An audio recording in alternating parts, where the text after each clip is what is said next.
Welcome to the Battle Ready podcast. My name is Aaron McManus. We are here together. I have my dad, Erwin McManus, with me. Man, you are wound up today. I've had my coffee. I got some good sleep. I slept like all of Saturday.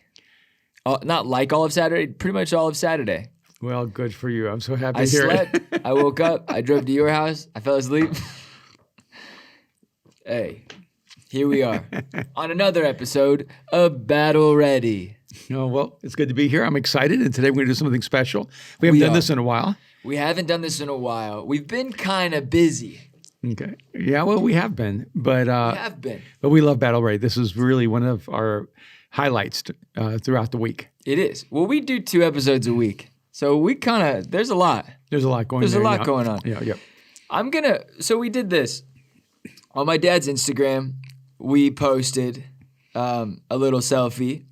And then basically said, if you have questions, ask it. So I'm going to read some of the questions. Okay. Also, shout out to Eric Roy because it's his birthday today. Happy birthday, Eric Roy. Wow. Happy birthday. And he's the first question. Well, first of all, before we start answering questions, we had a little argument before we went on air about how to answer questions. Because Aaron feels that sometimes I'm a little bit too snarky in my response to the questions and I don't take time to answer the question. And so... well, what was that? Oh, what was the question? It was, here it is. So he was reading through the questions and I was trying to get us going because I think the questions also, I respond to what I perceive to be the sincerity of the question or the intention behind the question. And maybe that's where we have some disagreement. So what I'm saying is that he doesn't answer the question, he berates the questioner. I don't berate the questioner unless the question is offensive and subtly insulting. Brooke, you hear me over there? Brian, you guys hear me? Yes. I need He's trying to take away from my there. mic time because he knows I'm about to go for him right now. The concept of there's no dumb question does not exist with you. There's not only dumb questions, but there's dumb people behind the questions.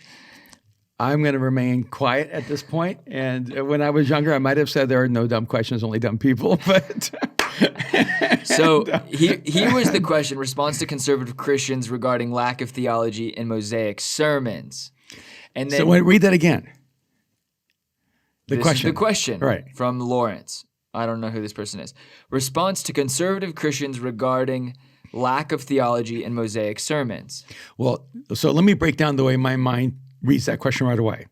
First of all, it feels to me as if the person isn't willing to ask the question for themselves, so they appeal to conservative Christians rather than saying, I think your sermons don't have theology. So I don't like when a person talks about they or them or people or others or someone, because I feel like it's not a courageous way to ask a question. Don't ask a question for others, ask a question for yourself. And secondly, when you say conservative Christians, you're now immediately working from your own assumption that conservative Christians are actually right about their views of things. See, I think you're reading too much into it. Well, I'm telling you what I'm reading into it. Well, I think you would.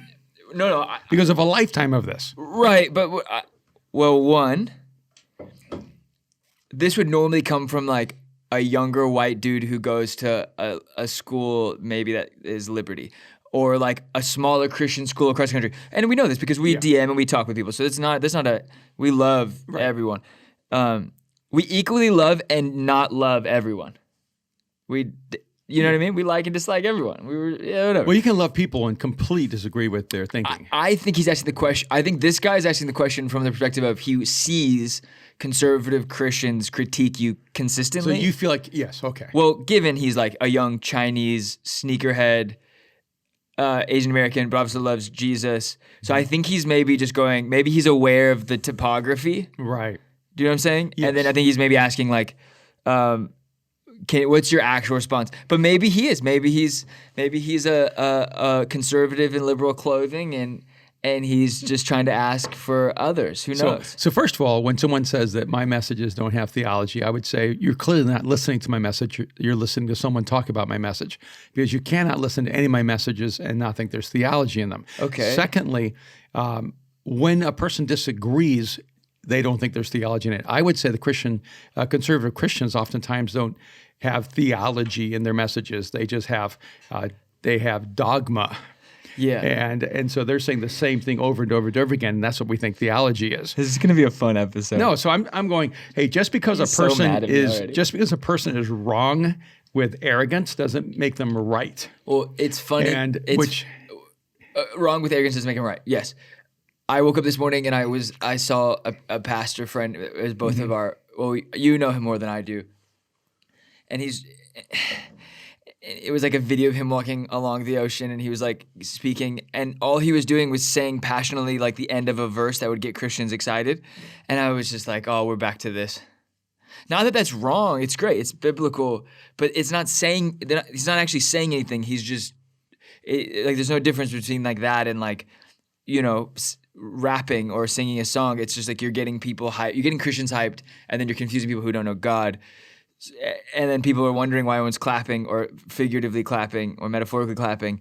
So it's just an odd thing to me. I woke up and I laughed and I muted it. Yeah, I would say the same Christian conservatives who say that my messages have no theology would be the very same people who would crucify Jesus because they would say that Jesus was a radical who was not using the Bible. Well, I think it's also the same conservative Christians whose kids don't actually like to go to their churches. Not because their churches, well, I don't want to say that, but because those oftentimes those churches that quote only focus on theology don't have life, because theology isn't about academics. Theology isn't about information.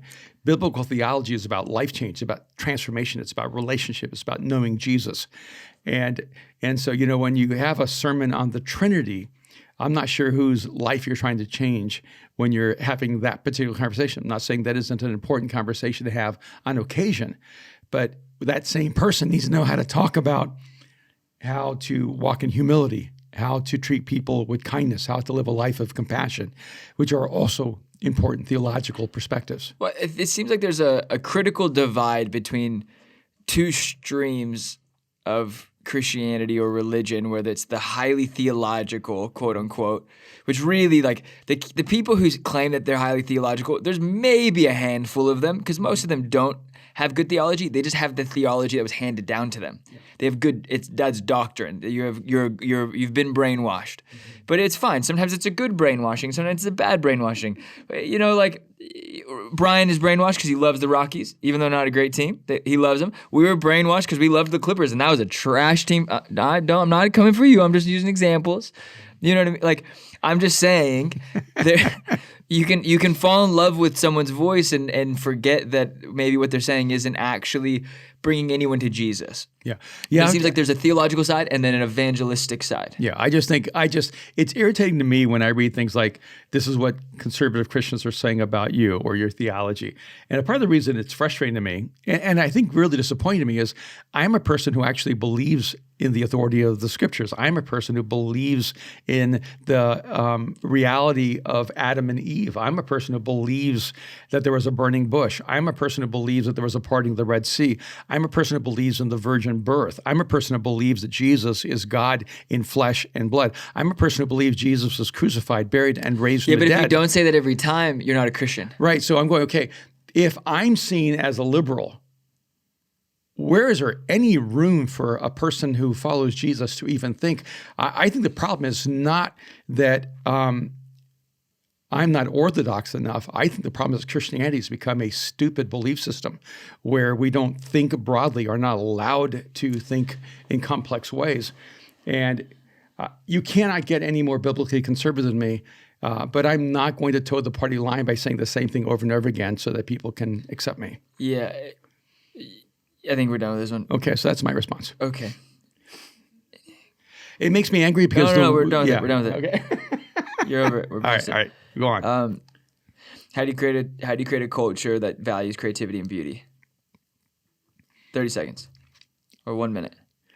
I mean, I think one of the ways you create a culture that values creativity and beauty is that you highlight everywhere where there is actually creativity and beauty. You allow people to create. You allow people to be unique. And you don't create a system of standardization and conformity. How do you keep consistent and continually pursuing your goals/dreams on the hard days? Well, I don't know if anyone ever consistently every day is as intense or focused as they should be. I think you have to give yourself some grace. You just have some bad days and some days where you're just catching your breath. And I just think you have to do things you love and you're passionate about because that gets you back up in the morning. I think that's an interesting thing because you're highly disciplined and completely inconsistent.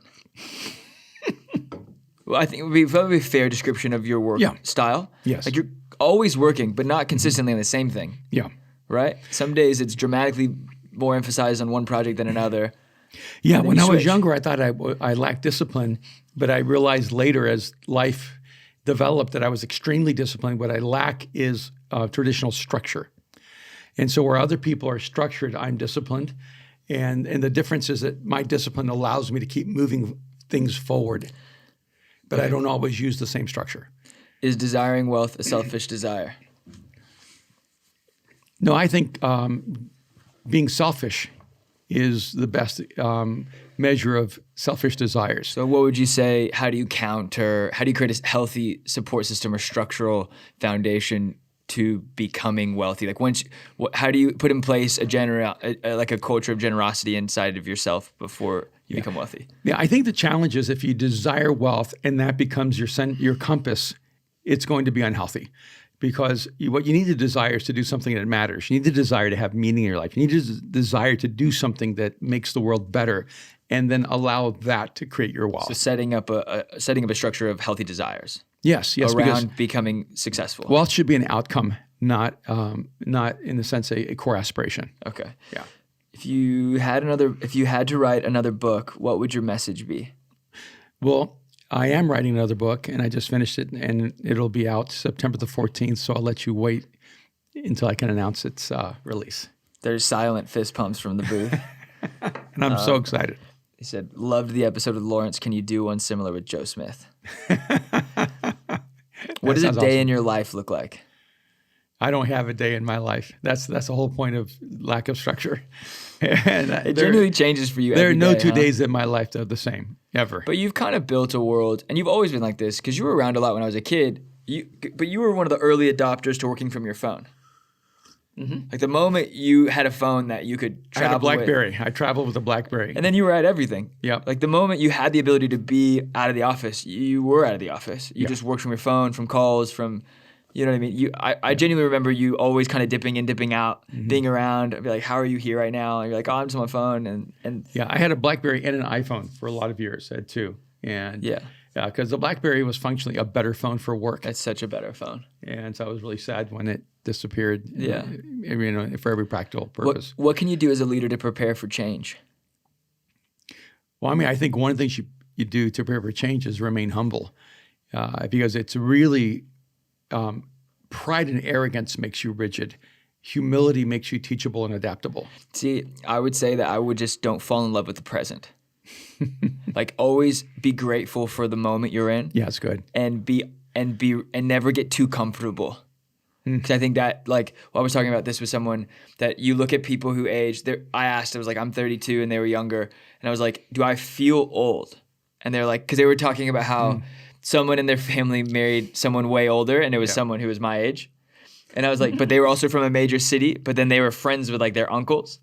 And so I was like, wait, do I feel old? And they're like, no. And I was like, yeah, because when you're living in a major city, you have no option but to be somewhat relevant. Like you'll stick out like a sore thumb if you don't like modernize and kind of evolve, even just aesthetically or like, you know, what you're listening to or what you're wearing or XYZ. But in the suburbs or in like smaller cities that are kind of outside of the major ones, change is slower, far more relative.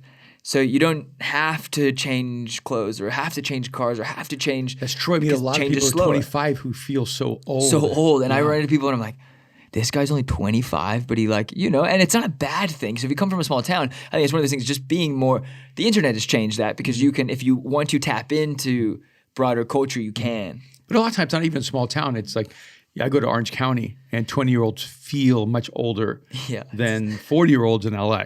Yeah. And sometimes they feel more responsible, but they feel more trustworthy and safer. Yeah. But I want to add to what you said because I think it's so good about remaining adaptive is that you can't fall in love with your own success. Yeah.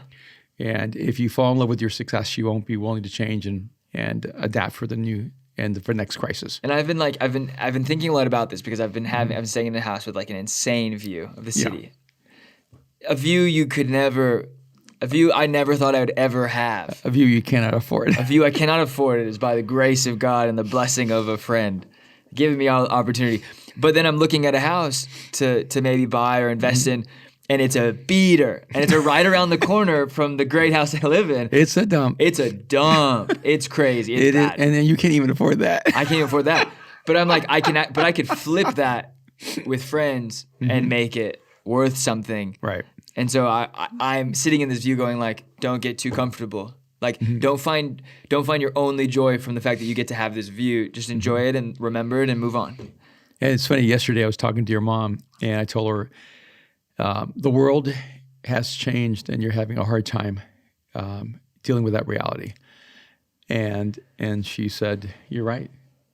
I know the world has changed and I'm having a really hard time dealing with it. And the world has changed dramatically. And you can fight it because you feel like the changes are not what you wanted, or you can adapt to it and learn how to thrive in it. We get a lot of questions asking what our stance is on issues. Who answers those questions for Mosaic? Well, actually, the Bible. That's good. How to be fashionable like Erwin. Have Aaron and Mariah as your children constantly berating you for wearing something they don't like? Well, this was interesting, right? Because you kind of were working in inner cities. Fashion wasn't the primary where you were working. And then, well, it was just a different fashion. I wear blue jeans, tennis shoes, and a T-shirt. Yeah, that's great. That's what I wear every day. Yeah. But you had someone who was in fashion school who started like literally doing research and taking you buying. So you would go and buy from a specific store. Like they would help you kind of. So it's like if you need help, ask a friend. Yeah, and what was ironic for me was when I came to LA. I've always been a little bit eccentric and maybe unaware of things other people are aware of. And this young woman who came to faith said to me, "Hey, if you're going to reach my friends in the fashion world, you've just got to dress differently." And I said, "Okay, how do I dress?" Because I didn't care. For me, it wasn't about ego. It wasn't about me. It was about removing any obstacle between the message of Jesus and the people who needed to hear it. So she started taking me shopping. I said, "But I don't want you to buy from me. I want you to teach me how you see." And she helped me develop an eye for fashion. And once you understand something, once you appreciate the artistry and the craftsmanship, it just changes your perspective. And so I actually fell in love with fashion, even though back then I couldn't have cared less. Who would you like to meet the most? Is there anyone you'd like to meet in the world? Wow. Well, ironically, the name that pops into my head right away, so I just go with it, was Elon Musk. Really? Yeah, I don't know why. That's who I thought of too. Yes, I want to change the answer, but it's what rushed into my brain. If I could just have a lunch, with Elon and talk about the possibilities of different futures, that would be, for me, pretty extraordinary. That's pretty cool. Yeah. I'm trying to think who I would want to meet. Oh, I know who I'd want to meet. I think if I could meet anyone, I would love to meet Rene Redzepi from the restaurant Noma in Copenhagen. Wow. That would be cool. That's so cool. And ironic for me, one of the greatest compliments I ever gotten was that someone at this conference, they posted the Elon Musk of Christianity. That's cool. I like that. Maybe you could be the Rene Giuseppe? Redzepi. Redzepi? Yeah, Redzepi. Okay, do you think how people play basketball is a microcosm of how they live their life? Yeah, absolutely. I can learn so much about someone in any sporting environment, from basketball to ping pong to chess. And if I can watch you play and play with you up to 3 games, I can pretty much break down your personality structure, the way you see the world, the way you make decisions, the way you take risks, the way you team, the way you see yourself and others. Yeah, absolutely. How selfish of a player you are. You almost never invite people back who don't pass. Absolutely. Yeah. Like there's it's pretty much the one sure way you can have your invitation revoked. Why do we lose our faith? Well, I think it's a big question, and it's different for each person.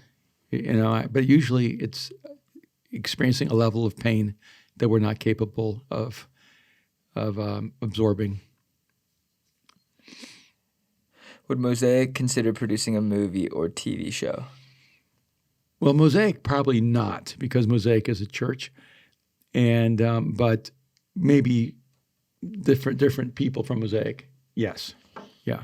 A part of the reason is that to make a great movie, you have to have some meaningful resources, and I wouldn't want us to spend too little money to make a bad movie. Yeah. I'd rather wait till we can make a great movie. So if we had an opportunity to create a great film or a great TV show, and we had the financial resources to do it, then we might jump on it. Thoughts on transhumanism, human merge with machine and AI, spiritual consequence? I just sent a couple of people, Elon Musk, a little clip about artificial intelligence that he knows more about it. He's more aware of it than most people, and it's terrifying to him. Years ago, a Russian scientist slipped into Mosaic and told me that they were far ahead in the development of artificial intelligence than we were being told. And that in Russia, they had already achieved a level of consciousness and with artificial intelligence. And this is over a decade ago. And a lot of times I've had like inside tracks to different people in different industries. And quite often the things that I've come to know have actually come to reality. And what do you think the spiritual consequence of AI is, though?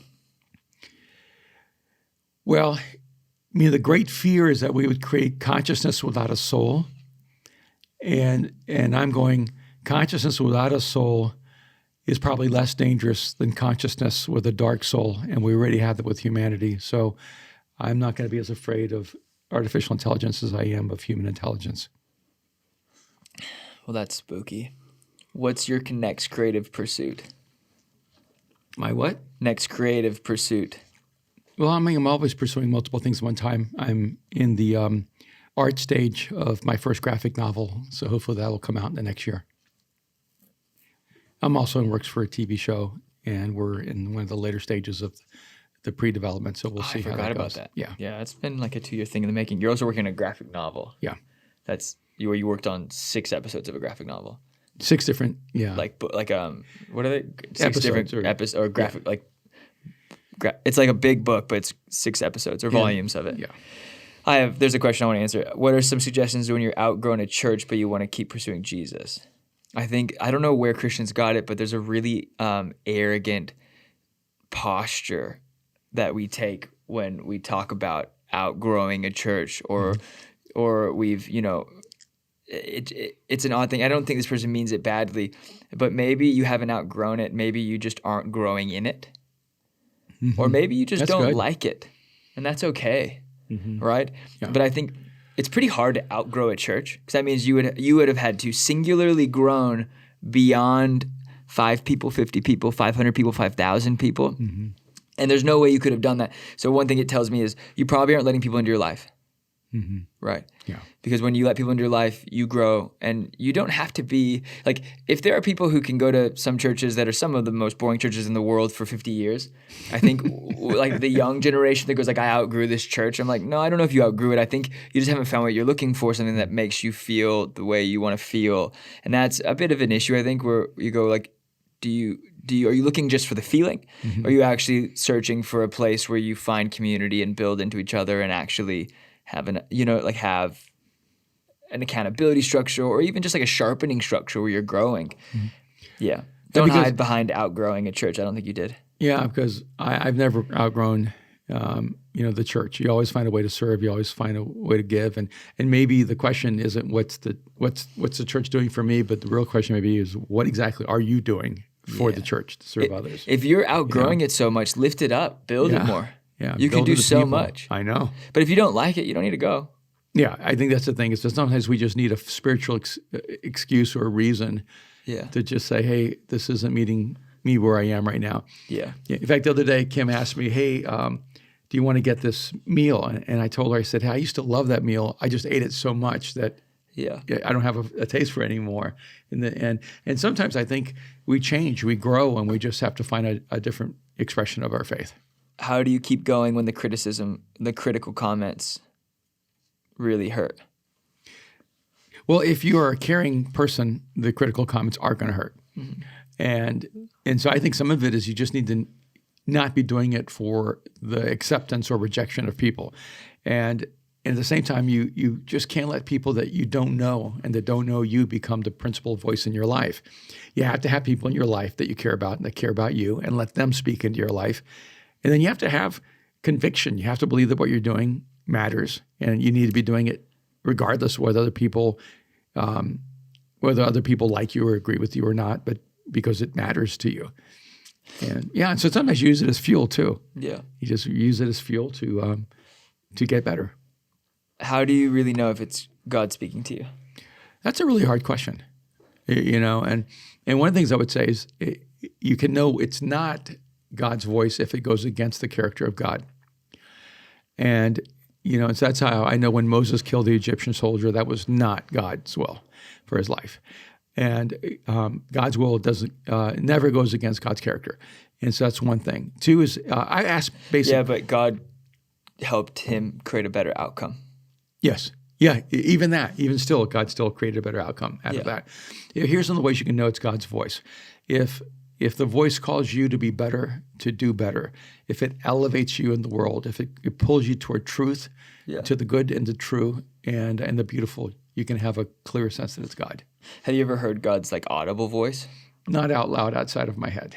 Right. No, right? No, I never have. I'm sure maybe other people have, but so I think sometimes I think you being young, it's I know. I mean, I don't know if I'm young anymore, but I struggle with is there a place where we hear it, or is it just always just kind of wondering if we're hearing it, or an internal guiding? It isn't tangible, and so it is tough at times. Yeah, what I would say is whenever you hear that voice screaming at you to do the right thing when you don't want to, you can be pretty sure that's God's voice. Advice on accepting the end of friendships. Wow, that's a hard one too. And you really introduced the language of seasonal into my life. And you said, hey, that person is seasonal in your life, or these people are seasonal, and you have to accept that seasonal is not bad, it's good. And that it doesn't have to be bad, let's put it that way. And that sometimes people are in your life for a season because their season changes. And, they come into your life because they need you during that time. And you thought it was a permanent friendship, but they saw it as a seasonal friendship. And I just think that I've done in my life is I postured my life in such a way where I expect nothing of the people in my life. So everything's a gift. And that way I'm not really disappointed in people. And to me, the value of a friendship is the value I can bring to it, not necessarily the value I can get from it. And that's the way I manage my relationships for my lifetime. How do you create something, clothing, where people want to invest, not just represent it? I'm not really sure what that means. I read that, I'm not sure either. I think the whole reality is that if they want to represent it enough, they will invest in it, right? Yeah, because when a person buys something from your line, they are investing in it. But maybe it's this idea of brand names versus quality goods. Mm-hmm. And I think the reality is that brand names became brand names because they were over time showed the longevity that they're quality goods. Yeah, I mean, one of the challenges, I have a lot of friends who jump into fashion, or at least that's the language that they use. But really, they've jumped into graphics. And I'm not saying that's a bad thing, but there's a difference between graphics and fashion. And so if you're using the same T-shirts to put your theme or something like that, or your statement, and that's all you're doing, what you're in is in the graphic industry. You're sharing a message, which isn't a bad thing. So one of my friends said, hey, look, I just started this fashion company, and it was a Christian statement or phrase that they're using on all their shirts and pants. And but it's the same shirt and pant you could buy anywhere. And I realized, what they're doing is they're starting a almost like a statement company. Yeah. Whatever, I love people, or everyone matters, or what it is. Yeah. And what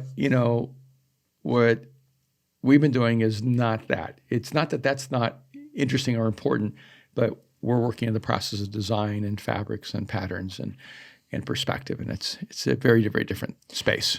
What's something? Yeah, I think the difference between I talked about this a lot with Joshua Rhodes, where he's super upfront with what his project is. Yeah. He's I create it's content. tees. It's graphic. It's not. It's clothing, but it's not like the highest quality goods. It's a good quality, but he's like, I want to keep it financially manageable with like inspirational content, where it's different, where you're trying to create your own silhouette and then develop. But a lot of times people start there, and that's a great place. Like, it's probably harder to do it the way we're doing it. Yes. It's harder both ways. It would have been much easier for me, though, because like words are my art form. Yes. It would have been much easier for me to come out with a line of T-shirts that carry like different phrases I've created over the last 30 years. Right. And it doesn't, I think, I mean, you look at like Virgil at Louis Vuitton. He started in a similar place to where like Joshua was starting. He started with Pyrex, and even before that, it's like he was creating logo and graphics based on polo tees and like Champion shorts. Like, he was kind of creating the streetwear roadmap, and then he started saying something inside of that. So it's like, it really is like two different vessels, two different mechanisms, and you can get there different ways. And really, it's sculpture versus painting. Like, it's just a different medium, right? Two different mediums, but they're both art. Yeah. And they're both apparel to a sense, right? Yeah. And so I think whether like one is fashion, it's like you can make a graphic tee as fashionable as a jacket that's sourced in Japan, but like it's really, what are you saying with those pieces, and if you're even saying anything at all. Yeah, and so the question to ask yourself is, do I have something unique to say, and do I have a unique way of saying it? How's dating in LA during a pandemic? So Aaron, how is dating in LA during a pandemic? Next. Aaron, are you wearing a shirt designed by your dad? I am. This is coming out in a few weeks. What's your favorite core value? I don't have a favorite core value, but probably the one I'm most known for is creativity is a natural result of spirituality. But the one that I think defines my life the most is love is the context for all mission. I think my favorite core value is structure must always submit to spirit. But I use a verse when Elijah calls down the fire and they're building, and he goes against the prophets of Baal, and he says like, you build the altar and I'll build the altar, and then let's both cover it in water. And then if your God brings fire, then you can whatever. And then if my God brings fire, like I will take over and win. And I just always think that's such a great idea, because it's like you build the structure, and then when the Spirit comes, that takes precedence. But if you don't build the structure, nothing will come. I often think. That's cool. And so, that's good. Can you talk about the new graphic novel you're doing? Not yet, but it's gonna be good. I will say it's a mythology that I've created out of the Persian Empire during the era what would be known as the Dark Ages. How come Canada is way better than the U.S.? Name in 3 ways which Canada is better than the U.S. Well, I would say, name one way that Canada would even exist if the U.S. wasn't here to protect it. You could list this. They have a free security system, which is the U.S. military. They have safe trade because of the U.S. military, and they're safe because of the U.S. military. So being Canada is like, it's a great place to be. You're essentially Puerto Rico, but your own country. With not as many beaches. You just offended an entire nation. I'm kidding. I actually love, honestly, if it wasn't so hard for Americans to live in Canada, I would live in Vancouver. I think Vancouver is one of the most beautiful cities in the world. And I love Canada, and I love Canadians. I do love Canadians, and one of your best friends is Canadian. But also that's why I'm ripping on Canada, because that's their humor. One of my best friends is Canadian and lives in Canada. I haven't seen her in 2 years. I haven't seen her in a year and a half. You haven't? Rachel, no, because I was supposed to see them for their wedding, but they had to get married in Toronto during COVID. Not where they were going to get, not his hometown in France. Wow. So, yeah, we were talking about it the other day on the phone. We haven't seen each other in like a year and a half now because of COVID. Oh, that's sad. Because I was going to fly up. I drove up to see them. Remember when I was visiting Lawrence, me and Ryan drove up and saw her. We have friends up in Kelowna that we love. We do. And so there's the Stober family is really close to us. We love them so much. Like a funny rivalry though, because Canadians are trying to get into the U.S. as much as any other country, but then they claim that Canada's better. Well, I mean, I do think that it would be nice to not have the complexities that the United States has. Canada just doesn't have, like, that's when you compare the United States to Denmark or Sweden. It's not a comparison. You have fewer people in the nation you're comparing it with than there are in Delaware. So if you want to, look at comparisons, compare Delaware, and you could say that Canada's a better nation in that it doesn't have to deal with as much politically, culturally around the world. Like that would make it a better place, because sometimes it's so volatile in the U.S. that it just takes away from the enjoyment of just living here. But I mean, you look even in terms of Canada, the complexity of dealing with Quebec and Montreal and that region of Canada where people don't even speak English, or they speak English but French is seen as their primary language, and they don't even see themselves as primarily Canadians. And Quebec is Texas of Canada, because they're always trying to secede from the Canadian government. You know that, right? I know they're always trying to. They're always trying to get out. It's just every nation has their challenges, has their issues, and I don't like saying one nation is better than another in that regard. I'm just saying that some nations are of greater historical consequence than others. That's what I would say. And the United States is, in modern times, the nation of greatest consequence in world history. Where can I buy all your books in Spanish? You can. Amazon, right? Amazon, yeah. Amazon? Yeah, Amazon. Brooke nods. In Espanol.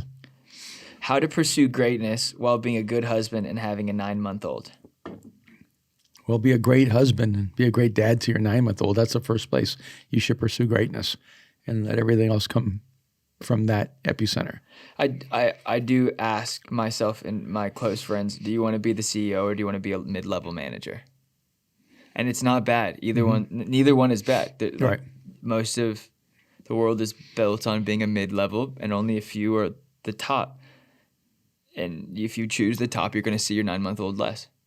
So it's about making the moments you do see that person even greater. It is challenging. I think there are times in your life, and I've had to have this conversation with people over the years, where you have to say, hey, these are the choices, and the choice is yours to make. But one choice is a demotion and one choice is a promotion. It doesn't mean that the demotion isn't what is right for you. You may want a life that has less pressure, less intensity, less responsibility. But you can't expect the same benefit from that choice than the person who's making the choice that has more responsibility and carries the weight of an organization and has to wake up and go to sleep with the reality that people's jobs are at stake because of their choices.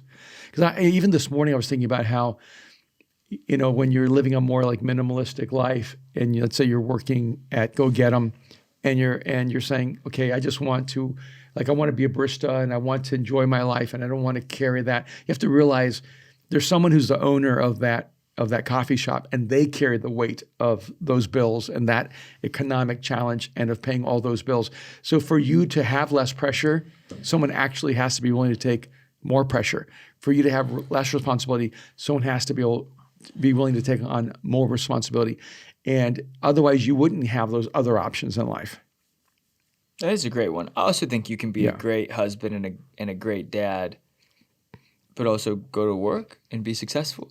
Yeah, I never saw that as mutually exclusive. Well, because you did a good job of communicating where we sacrificed time, right? Yeah. But you made the time really valuable when you were around. But I mean, you traveled for max 3 weeks at a time, but you traveled for 3 weeks almost every month.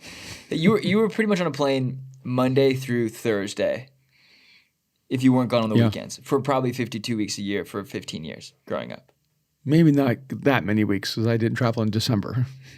No, but you would do big conferences in November. You would be gone. Yeah. You would do Europe or something in the summer, and you'd be gone for weeks. I did travel an immense amount. So maybe not 52 weeks a year. But you did well over 52 flights a year, right? Yes, 100 you were doing flights hundreds of flights a year. And so I think a lot of it was just you were able to communicate, and you created open lines of communication. Given I was a young kid, we could only call you from the home line because there was no cell phones back then, and you didn't I don't know. I think I didn't really grow up I didn't grow up with a band. I think people are afraid you're going to be an abandoned father, you're neglecting your kids. I'm like, no, I was pretty happy when our life changed.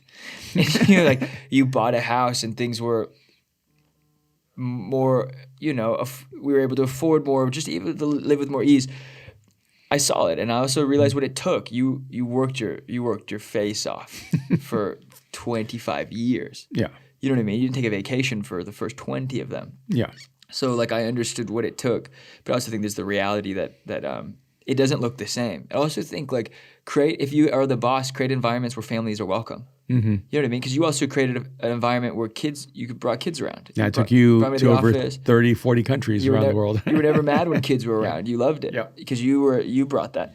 Will President Obama get canceled for his new podcast with Bruce Springsteen? Have you heard that one? No, I haven't heard about that. I am yet. completely in the dark about this. No, me too. Will you look it up? Maybe he did it.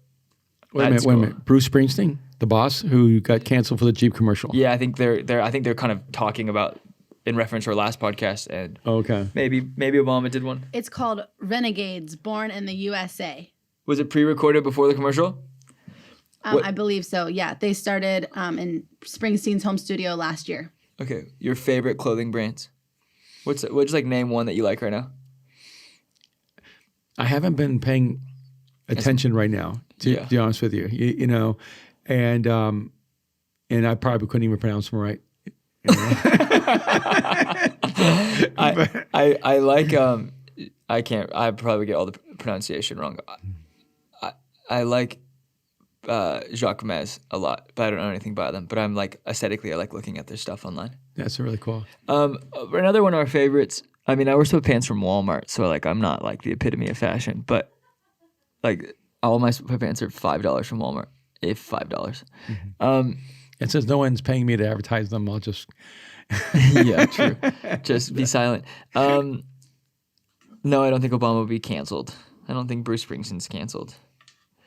I'm comfortable in a high-paying job, but want to start a business. How to break the fear? I always say anything you want to move into as a new career, begin as a hobby. Don't leave your job. Work at night. Work at night and on the weekends. That's what I did. Every time I wanted to have a new career, I made it my hobby. And instead of sleeping or watching TV, I did that. Yeah. Yeah. Yeah.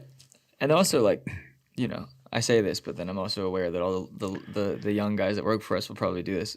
But, you know, start your business when you work for someone else and they're paying for it.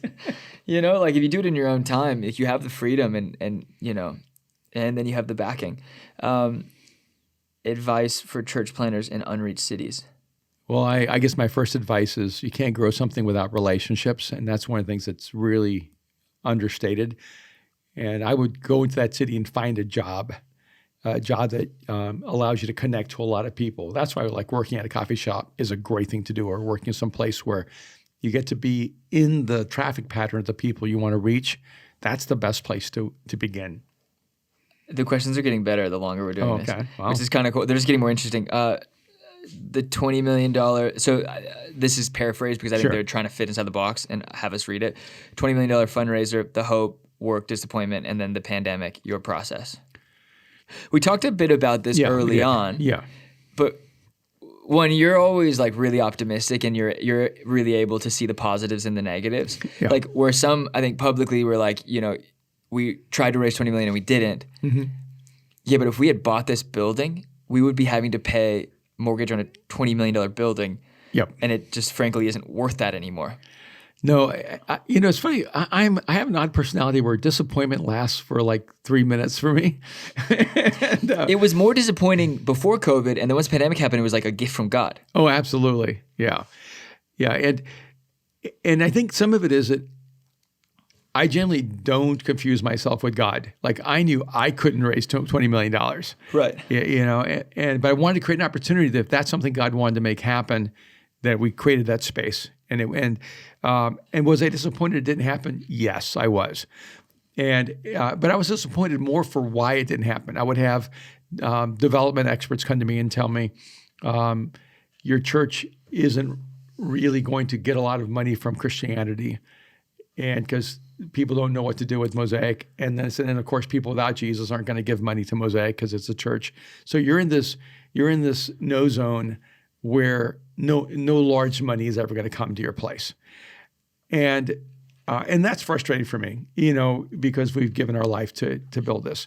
At the same time, that capital fundraising experience It taught me a lot. It built some great friendships. The people who gave the most money are like my friends. Yeah, they were people that were really in your world already. Yeah, and basically every single one of them was like, we don't really care about the building. We just want to help Mosaic move forward. Yeah. And so none of them were crushed going, oh, we didn't get the building. They were like, hey, let's just keep moving the church forward. In fact, one of the biggest givers we had just sent me a text going, we are so excited about Mosaic houses. Yeah. And what you guys are doing around the world, this has been our vision. This is our dream. They didn't care less about the building. They care about opening up these houses all over the world. Which I would like, we were talking about this a bit when we were filming the last Hillsong. We have 2 more episodes. We have 2 more filmings for I think Hillsong we only channel. have 1 more film. 1 more. Well, Yeah. when we were 3 more shows. 1 3 more more filming. shows. 1 Yeah. more filming, which is crazy. And we were talking with some of the guys there, but we were talking about how it's ironic that the biggest givers in our church are the lowest maintenance. Completely. That they I can't even get them to come to the building. they don't come to the church. They watch online because they also have for the last 5 years they've had 3 little boys Yeah. that were growing up, and they live far. They live 2 hours away. So it's like biggest givers, lowest maintenance. Whenever they see a problem that they bring up, they are always offering to help fix it. Yeah, that's what we talked about this past week. Yeah. It's a unique dynamic in the personality of our biggest givers. They never bring up a problem if they're not willing to put money behind it to solve it. Yeah, and it's always super interesting to me because I've gone to work on projects with them. They're like the best. And then they're highly communicative when it's coming to helping solve the problem. Yeah. Tons of ideas. They're an open, if anything, I probably don't access them enough just on wisdom, but they're constantly available when we need them with anything. And it's the best when they're around because they genuinely bring such a positive energy, even when it's in critical thinking moments. And they just realize what separates people who complain with people who are great. Yeah. Right? I think it's that one singular, or like people who are complaining about people who want to be great and people who have achieved greatness. Yeah. Is that when they see a problem, they try to fix it, and when they can't fix it, they try to help bring a solution, or maybe or they find someone that could help us solve the problem. Yeah. When it's outside of their purview, and then they're highly adaptive and committed to research. So if they don't know the solution, they're trying to help the solution out. But it was really cool I'm always genuinely blessed and feel excited when they're around, or even just through email or phone calls or whatever. Yeah, and even another one of our givers came to me and said, hey, how much would the mortgage be? Because that's how much money I'll go out and try to make in my company.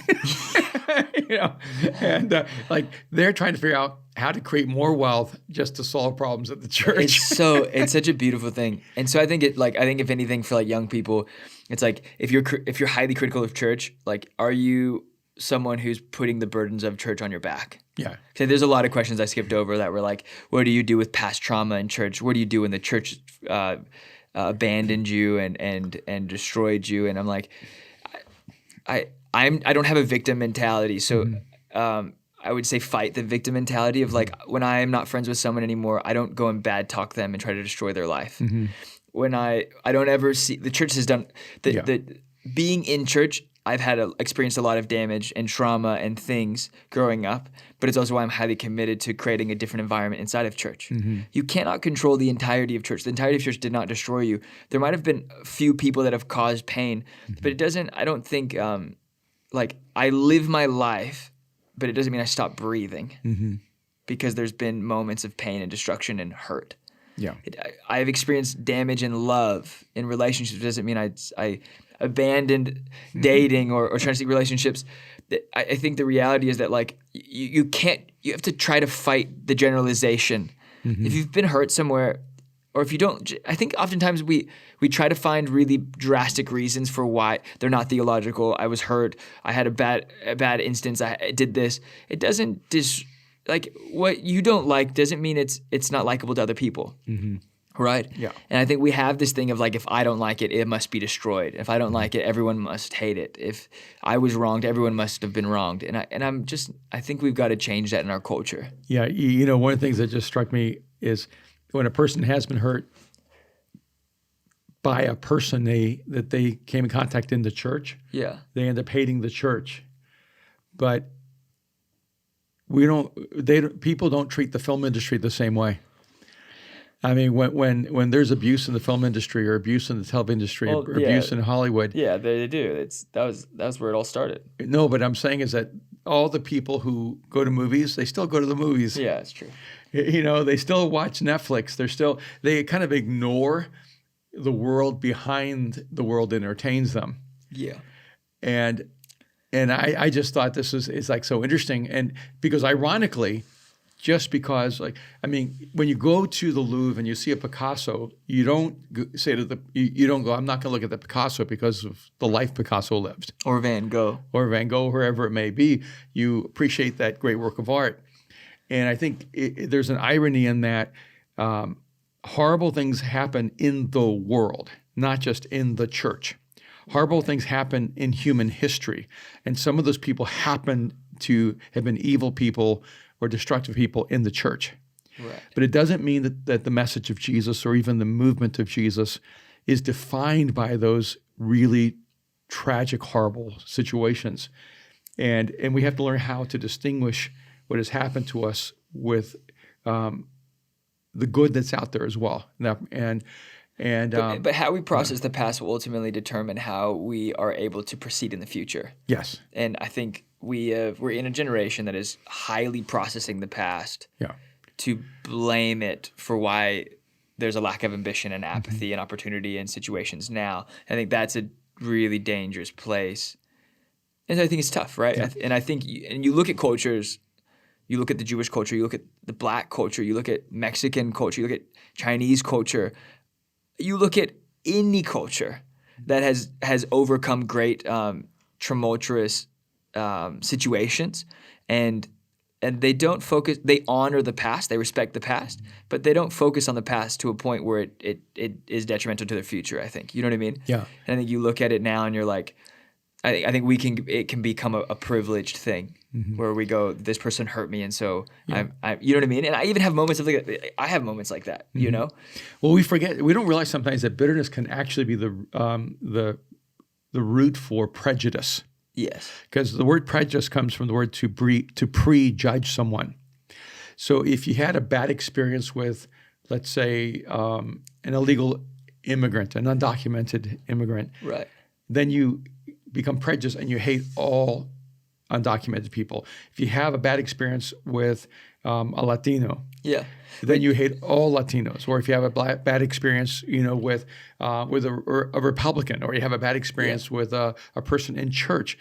And so what happens is that if that experience then prejudices you toward everyone that is like them in some way, you've actually indicted an entire slew of people for what someone else has done. It was interesting because President Joe Biden did like a 20-minute rant in the Senate, I think within the last 5 years, and it was very interesting because it was very racist and very pointed towards the Black community, and he said, it was very interesting, and I found it, or it was sent to me, and I was like, okay, look, everyone had, to some degree, I think that's proof, because now he's the leader of the party that's very much entrenched in BLM and a lot of the modern civil rights movement that is happening. And I think I always find it odd what you ignore, right? But there's that on both sides.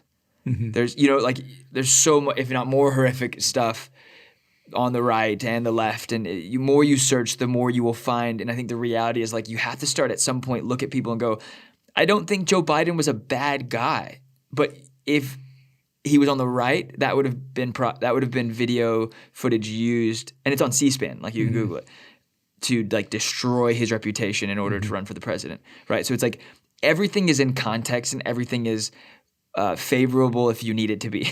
Right, but I'm just more dealing with the fact that if you have had a bad experience with a person, a traumatic experience, you want to be careful not to then indict every person. It's interesting. That's why I'm saying it, is because that speech is basically that, where he says, I don't want those kind trying to fight my sons, and I don't want those kinds trying to rob my daughters, and I don't want and it's very interesting. It's a very divisive speech talking on lower income communities, And I think we can get when and I think it was a bad moment for him, right? And I think the reality is that we can have those moments where we generalize everything and and reduce the entirety of humanity in our worst moments, right? I was saying, like, before I went to Mexico City, my only experience was the view of Mexicans in Southern California is they're trying to steal your jobs.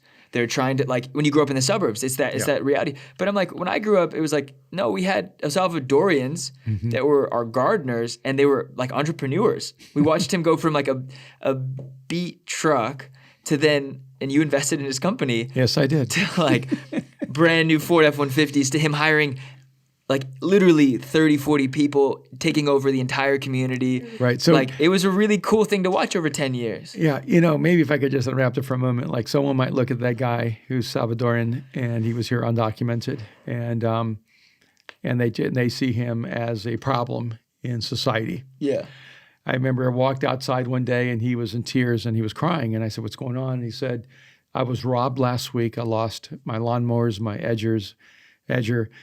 I went and replaced it, and I just walked out. They just stole everything again. I can't afford to buy anything else." Yeah. And I remember sitting down with him, and I said, "Okay, we're starting a company, and I'm going to buy all your equipment, and we're going to get a truck and everything else that's secure, and I'm going to invest in your company, except I'm going to have 0% ownership."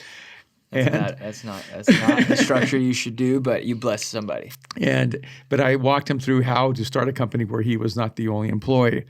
And when I saw him 10 years later, he was documented. He had papers. He was married, had a family.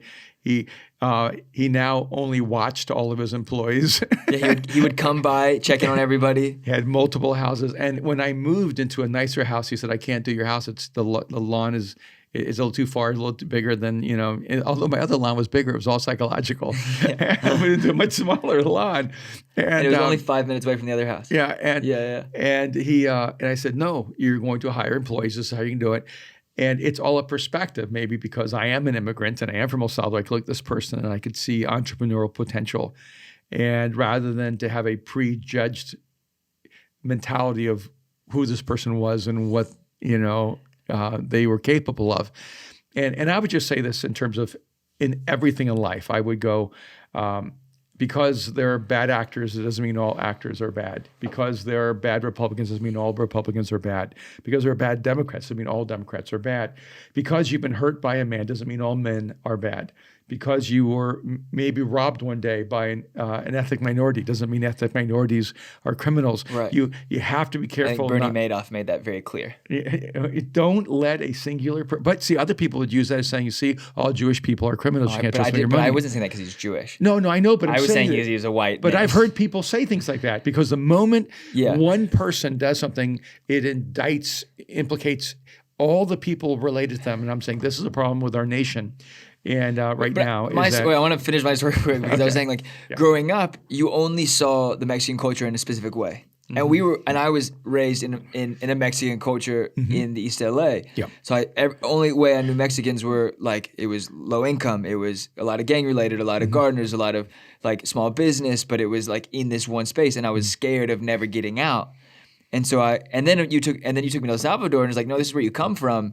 And I fell in love with the culture, and then there's a pride in it. And then I met really intelligent Mexicans that were from Mexico City, and then you come to fall in love with the story of what young immigrants in America are coming out of, and it's a completely different thing. You know what I mean? And then you take that upon yourself. And so I think a lot of it is just the journey of understanding, the journey of, can you put yourself in their shoes? Can you put yourself in their families? Are you friends with their families? You know what I mean? Like, you have to be willing to be uncomfortable to understand someone who's just genuinely different than you. Yeah.